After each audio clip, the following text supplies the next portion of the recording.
Hello everybody, I'm Silleaf. This will be part one of a one-shot entitled Hidden Truths Are Often the Ones You Need to Know the Most.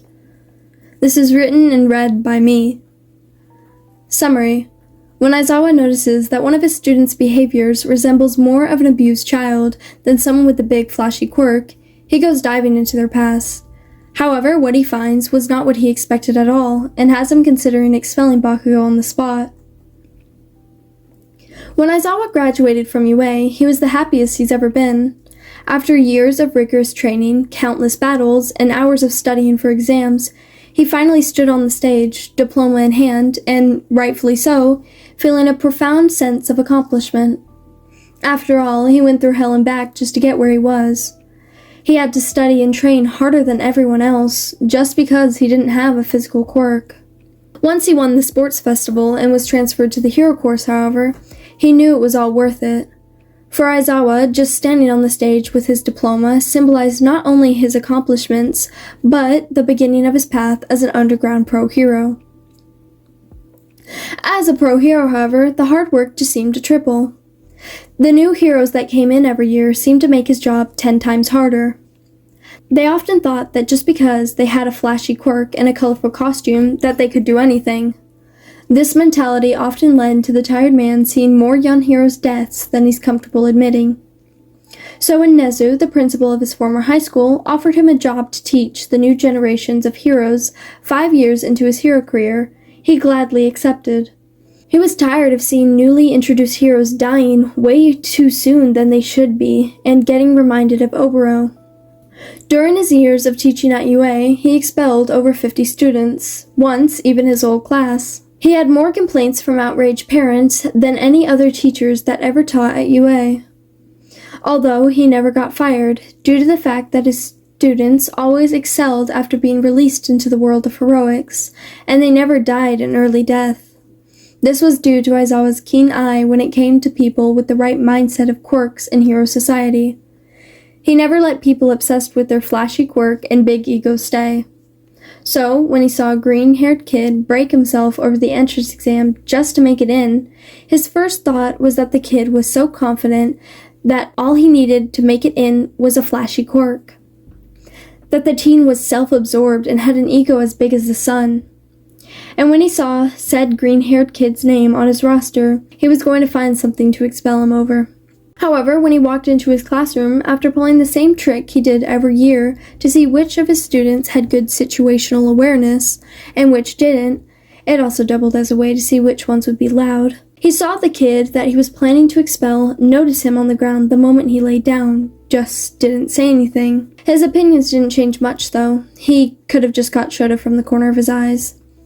It didn't not get written down in Aizawa's mental list of confusing things, though. When he did the quirk apprehension test, though, his list became even longer. Midoriya was a mystery. Although his quirk destroyed his body, it was flashy. But Midoriya didn't act like most people did when they had a flashy quirk. He was timid, shy, and flinched at everything. But weirdest of all, he was hyper-aware of his surroundings, as if ready to run at any given moment. Aizawa would need time to figure out his student, so although his plan had Midoriya getting expelled by coming in last in the apprehension test, he told his students it was all a logical ruse. When the end of classes came, he added to his student files that he was given at the start of each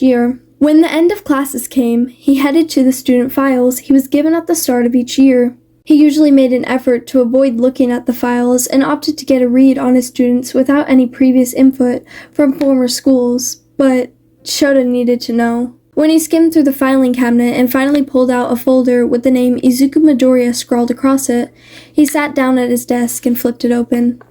He was greeted with a nervously smiling Midoriya and a bunch of marks on his record. Name, Midoriya Izuku. Height, 166 centimeters. Sex, male. Quirk, superpower. This quirk allows its user to enhance their physical abilities. This is included but not limited to speed, strength, and reaction time. Drawbacks include broken or bruised bones if the user puts the output of the quirk too high. Junior high, Aldera Junior High. Teacher's notes.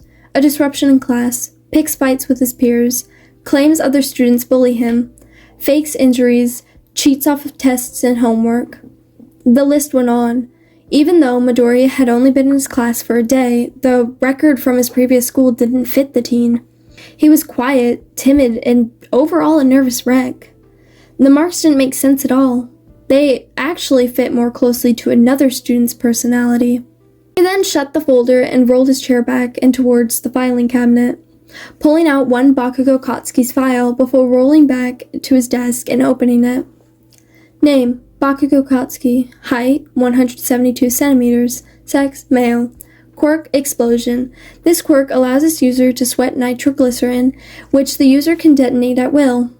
Capabilities of the quirk are included, but not limited to, enhanced movements, explosion, and flight. Drawbacks include aches in the hands or forearms after overuse, and potential burns. Junior high, Aldera Junior High. Teacher's notes. A great help in class, quiet, helps his peers, gets good grades, studies hard. Aizawa slammed the file shut and threw it on his desk. It didn't make sense at all. It was as if their files had been switched or something. Bakugou was loud, abrasive, and even tried to attack Midoriya during class. Multiple times. Midoriya was the complete opposite. Just what the hell was going on? Aizawa would have to talk to the Greenette tomorrow. He'd probably get more out of him than Bakugou. However, his plans were postponed by the press quite literally breaking their way into the school.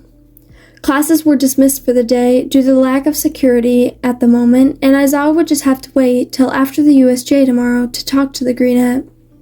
Only once again his plans came to a screeching halt, as now he was wrapped up like a mummy in the hospital and could barely move. He would just have to wait till after the sports festival, when he was actually able to talk to the kid properly. Usually, Shota would just talk to Midoriya the way he was. However, one thing he noticed about the Greenette is that he prefers to read people when speaking to them. Otherwise, he was too nervous to even speak properly. And Aizawa's face at the moment was currently more bandaged than actual visible skin. As he watched the sports festival, he regretted not talking to the problem child sooner. Midoriya had broken his bones over and over again during his fight with Todoroki, and now had to undergo surgery. Midoriya had no self-preservation, no confidence, and a quirk he couldn't even control. Aizawa couldn't shake the image of the Greenette's determined yet pained expression from his mind. The boy's relentless drive to prove himself to everyone was concerning. He knew that with the right guidance, Midoriya could harness his quirk without self-destruction, and maybe even get himself some self-worth, and stop throwing himself into danger.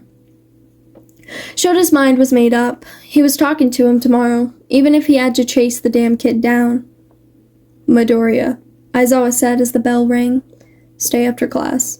After the sports festival, the Underground Pro was finally able to take his sorry impression of a mummy off and was now going to talk to the kid. Properly.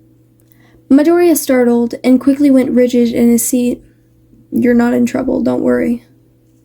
At that, the kid visibly relaxed. All right, Aizawa-sensei. The Greenette responded before turning to his friends and waving them off with a small smile.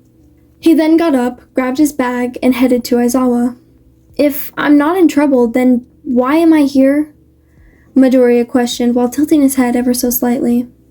Shota sighed. I need to talk to you about middle school and your quirk. The Greenette immediately paled, as if the life was sucked out of him. The marks on your record. I swear those were all misunderstandings. I didn't do any of that. Please tell me I'm not getting expelled. The Underground Pro silenced him by putting a hand up.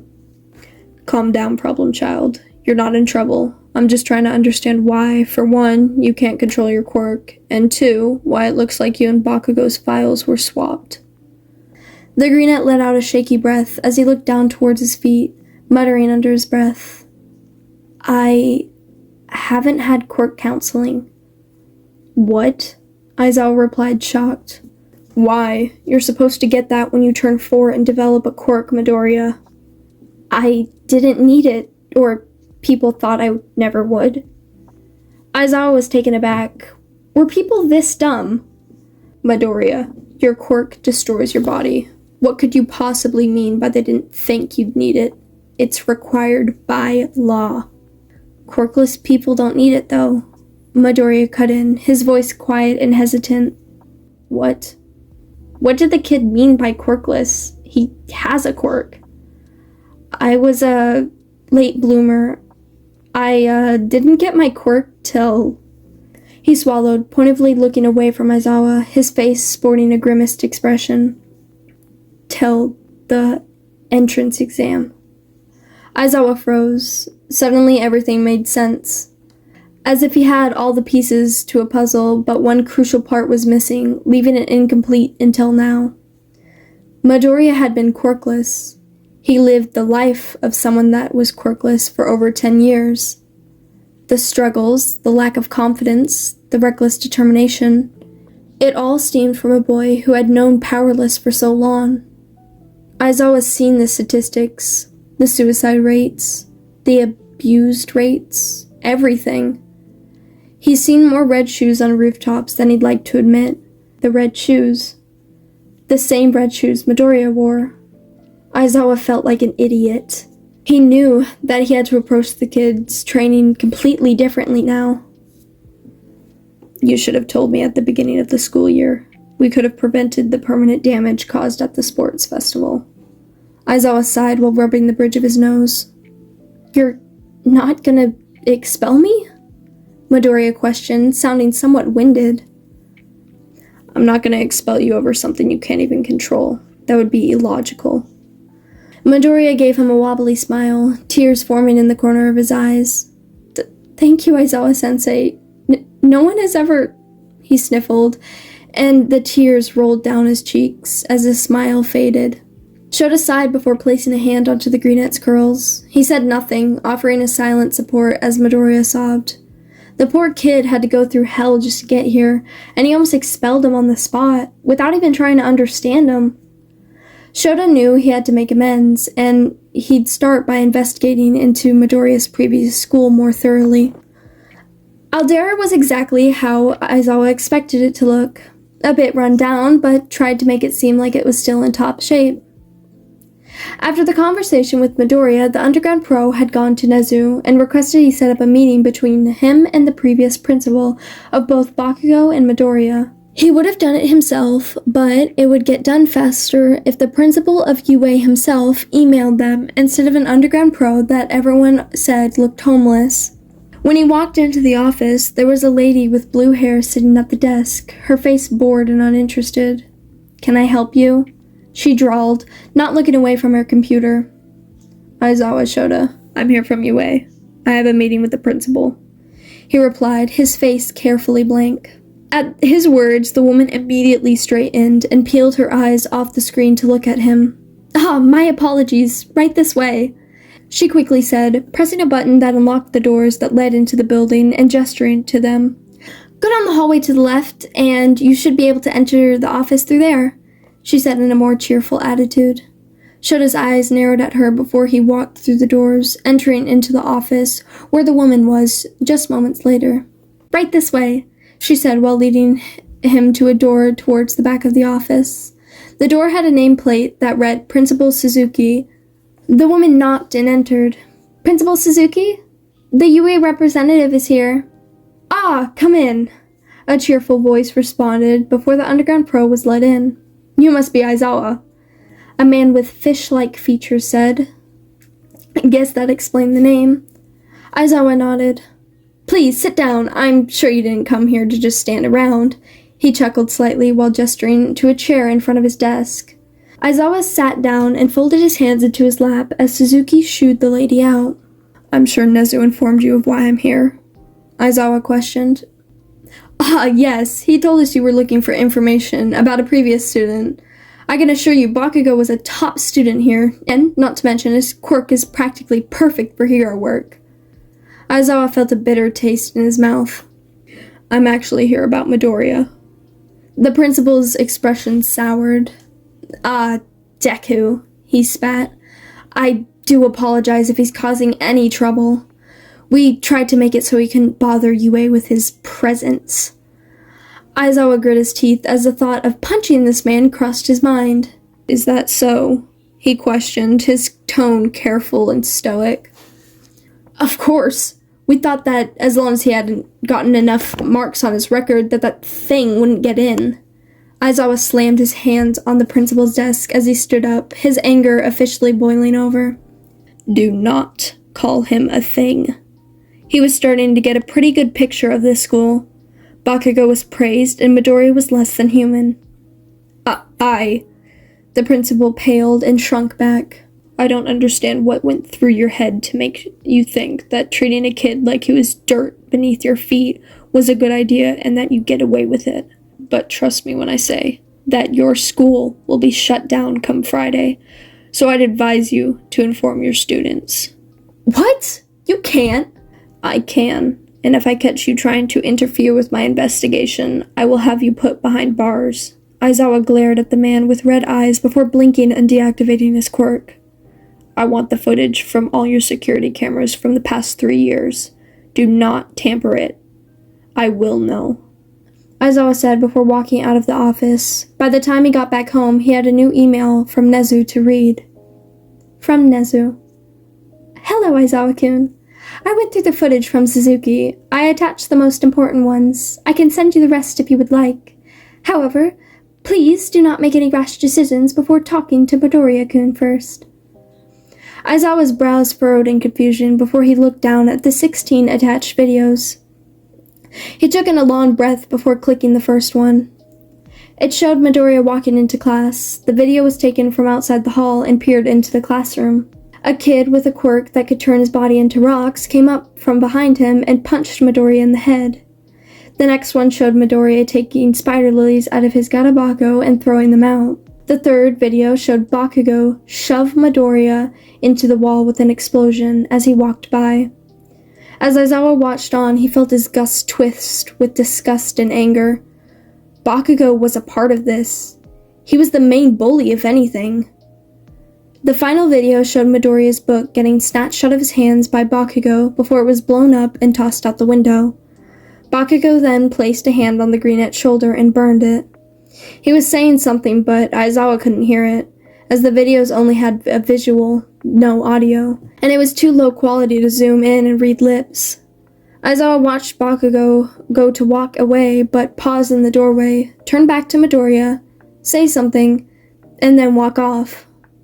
The video then ended, and Aizawa was fuming.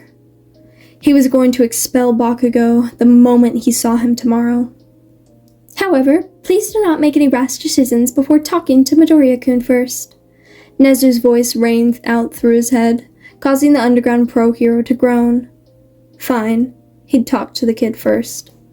Alright everybody, that concludes part 1 of Hidden Truths Are Often the Ones You Need to Know the Most. I hope you enjoyed and thank you for listening.